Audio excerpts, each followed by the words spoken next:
सभी भक्तों को श्री शिवाय नमस्तुभ्यम हर हर महादेव। ओम नमः शिवाय, जय महाकाल, शिवाय नमः। ओम। तो आप सभी जानते हो कि 26 फरवरी महाशिवरात्रि से एक दिन पहले आ रही है भूम प्रदोष। मंगलवार की प्रदोष को भूम प्रदोष कहते हैं।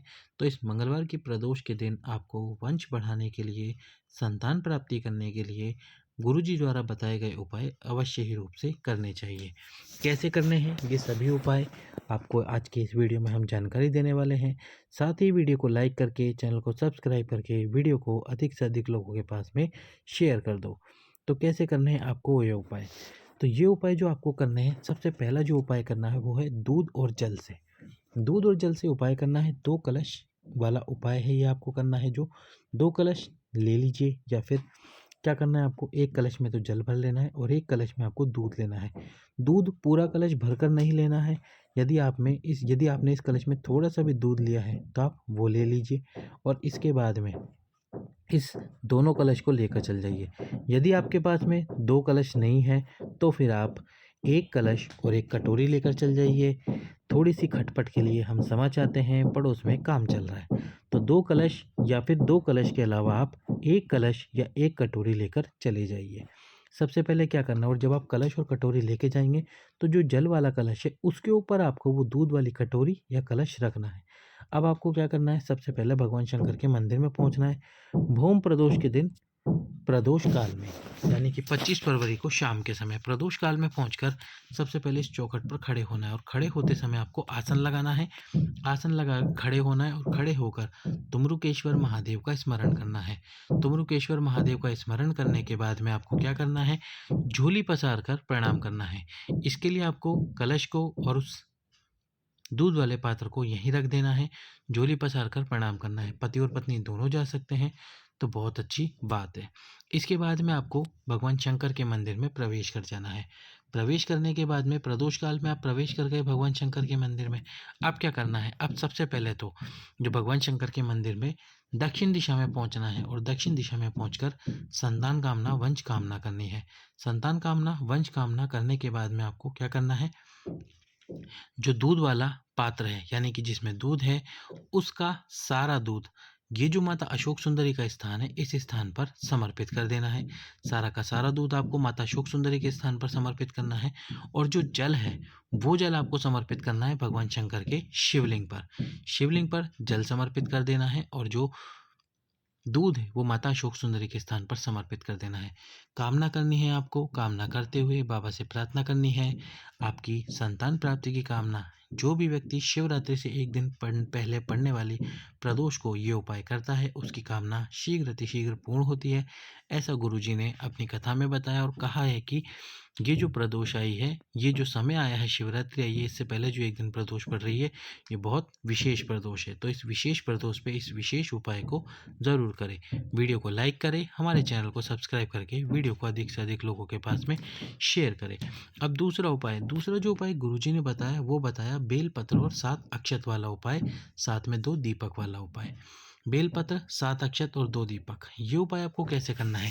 ये उपाय भी सरकारी नौकरी के लिए, रोग मुक्ति के लिए, मनोकामना पूर्ति के लिए काम में आता है। तो आपको सबसे पहले क्या करना है, एक बेलपत्र लेना है। इस बेलपत्र के ऊपर आपको 7 अक्षत, अक्षत यानी कि चावल के दाने रख देने, जो कहीं से भी टूटे हुए खंडित ना हो।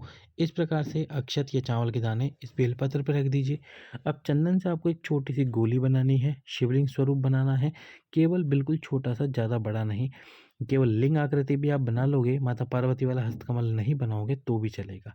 इसी बेलपत्र के ऊपर जो चावल है, उसी के पास में या चावल के ऊपर आपको वो लिंग आकृति या जो आपने चंदन से गोली बनाई है उसको रख देना है, अपनी कामना बोलते हुए। अब इस बेलपत्र को, साथ में जो 2 दीपक है, एक लंबी बात का एक गोल बात का, दोनों में घी डला हुआ हो, इस बात का ध्यान रखना। इनको लेकर चल जाना है आपको भगवान शंकर के मंदिर में। मंदिर में ले जाकर सबसे पहले तो क्या करना है आपको, मंदिर में ले जाकर जो माता अशोक सुंदरी का स्थान है, उस स्थान पर आपको वो बेलपत्र रखना है। बेलपत्र कैसे रखोगे, जो बीच वाली पत्ती है जिस पर आपने अक्षत रख रखे हैं, वो इस प्रकार से रखा माना चाहिए। इसके बाद में जो दूसरी पत्ती है वो यहाँ पर हो, उसके बाद में अगली पत्ती यहाँ हो, और ये डंडी यहाँ पर हो। इसी बेलपत्र के ऊपर आपने 7 अक्षत और चंदन की जो गोली या लिंग आकृति बनाई थी वो रख रखा है। अब इसके बाद में जो 2 दीपक है वो 2 दीपक लीजिए। भगवान शंकर और माता आद्य शक्ति शिव और शक्ति का स्मरण करते हुए आपको वो दोनों दीपक प्रज्वलित करने हैं अपनी कामना करते हुए। प्रदोष के दिन आपको ये उपाय करना है। भूम प्रदोष के दिन इस उपाय को कीजिए। 1 प्रदोष या मिनिमम 2 प्रदोष, कम से कम 2 प्रदोष तो आप इस उपाय को ज़रूर करें। 2 से ज़्यादा कर सके तो बहुत अच्छी बात है। एक बार नियम से प्रदोष का उपाय करें। आपकी जो भी कामना है, जो भी दुख है, जो भी तकलीफ है, वह धीरे-धीरे समाप्ति की ओर आ जाएगा और आपको निश्चित रूप से वही प्राप्त होगा जिसकी कामना करके आपने ये उपाय करा है। चलते हैं हमारे अगले उपाय की तरफ। यदि अभी तक आपने हमारे इस वीडियो को लाइक नहीं किया है, चैनल को सब्सक्राइब नहीं किया है, तो वीडियो लाइक करके चैनल सब्सक्राइब कर। अब उस उपाय का वर्णन करते हैं जो हाल ही में गुरुजी ने बताया था। गुरुजी ने जो उपाय का वर्णन किया था संतान प्राप्ति के लिए, यदि आपको 30 साल से अधिक हो गए हैं, संतान प्राप्त नहीं हुई, उसके लिए गुरुजी ने इस उपाय का वर्णन किया। क्या बताया गुरुजी ने इस उपाय में? कि पति और पत्नी दोनों को प्रदोष का व्रत करना चाहिए।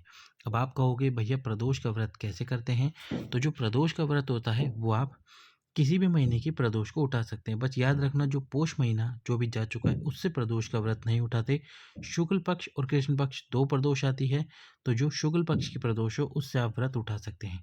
व्रत करने का नियम होता है कि जब हम जिस दिन हम प्रदोष का व्रत कर रहे होते हैं उस दिन हमें संकल्प लेना पड़ता है कि हम कितनी प्रदोष करना चाहते हैं। 11 प्रदोष करना चाहते हैं या फिर 26 प्रदोष करना चाहते हैं, क्योंकि इस प्रदोष के व्रत का उद्यापन हमको करना होता है। यदि 11 व्रत करना चाहते हैं तो इसके बाद उद्यापन करना होगा। 26 प्रदोष करना चाहते हैं तो इसके बाद उद्यापन करना होगा। कुछ लोग जीवन भर प्रदोष करने का भी व्रत लेते हैं, या कुछ अपनी सामर्थ्य अनुसार जब उनकी सामर्थ्य हो जाए उस समय पे प्रदोष के व्रत का उद्यापन करेंगे, ऐसा संकल्प लेते हैं। पर संकल्प लेना है, सुबह भगवान शंकर की पूजन अर्चना करनी है आपको। जैसे आप पूजन अर्चना करते हैं, शाम के समय प्रदोष काल में भी स्वच्छ वस्त्र पहनकर नहाकर भगवान शंकर की पूजा करनी होती है। पूजा कीजिए। जो सीजनल फल है यानी कि जो मौसमी फल है वो मौसमी फल भगवान शंकर के सम्मुख में रखिए। मीठे का प्रसाद भगवान शंकर को समर्पित कीजिए, जो भी आप मीठे का प्रसाद बना रहे हैं। कहा जाता है कि प्रदोष के व्रत में नमक का सेवन वर्जित होता है। नमक, मिर्च और जो प्याज और लहसुन होता है इसका भी सेवन वर्जित होता है। तो कोशिश करें इन सामानों को ना खाएं। आप केवल मीठे का सेवन करें, ज़्यादा मीठे का सेवन भी ना करें। यदि आप बिना नमक की रोटी खा सकते हैं तो बिना नमक की रोटी भी खाएं, सब्जी भी खाएं। प्रदोष का व्रत करें। कहते हैं कि प्रदोष का व्रत करने से आपको सब कुछ प्राप्त हो जाता है। संकल्प ले और फिर प्रदोष के व्रत का जो उद्यापन होता है वो उद्यापन भी आपको, जिस दिन आप उद्यापन करने वाले हैं प्रदोष का उद्यापन प्रदोष के व्रत वाले दिन ही होता है। उसके एक दिन पहले आपको गणेश जी की पूजा करनी होती है। इसके बाद में आपको 5 ब्राह्मण, 7 ब्राह्मण, 1 ब्राह्मण को भोजन कराना होता है। उद्यापन वाले दिन हवन करना होता है और उस हवन में खीर की 108 आहुतियाँ देनी होती है। तो इस प्रकार से प्रदोष के व्रत का उद्यापन हो जाता है। यदि आप व्रत नहीं कर सकते तो प्रदोष के प्रदोष पति और पत्नी दोनों एक दीपक लो। उस दीपक में 2 बाती लगाओ। लंबी बाती होनी चाहिए दोनों। आपके हाथ से बनी हुई बाती होनी चाहिए, यानी कि कपास से, रुई से आपने खुद बनाई हो। मार्केट से बनी बनाई बाती मत लाओ। गाय का दूध हो आपके पास में तो बहुत अच्छी बात है, गाय का दूध ले लीजिए। और इसके साथ ही क्षमा करना, गाय का घी ले लीजिए। दीपक में गाय का घी डाल दीजिए। गाय का घी नहीं है तो जो भी आपके पास में घी है उसको डाल दो। और इसके बाद में वो दोनों लंबी बात को लगाकर दोनों को प्रज्वलित कर दो। दोनों को प्रज्वलित करो। बाबा से प्रार्थना करो आपकी 30 वर्षों से 35 वर्षों से रुकी हुई कामना शीघ्र अतिशीघ्र और अवश्य ही पूर्ण होगी प्रदोष के दिन। यदि शिव मंदिर नहीं जा सकते तो बेलपत्री के वृक्ष के नीचे जलाओ। बेलपत्री का वृक्ष नहीं है तो अपने घर में शिवलिंग के सम्मुख में जलाओ। यदि वो भी नहीं है तो अपने घर में किसी भी स्थान पर रसोई घर में जरूर ये 2 दीप, 1 दीप 2 बाती वाले प्रज्वलित करो। सभी भक्तों को श्री शिवाय नमस्तुभ्यम। हर हर महादेव।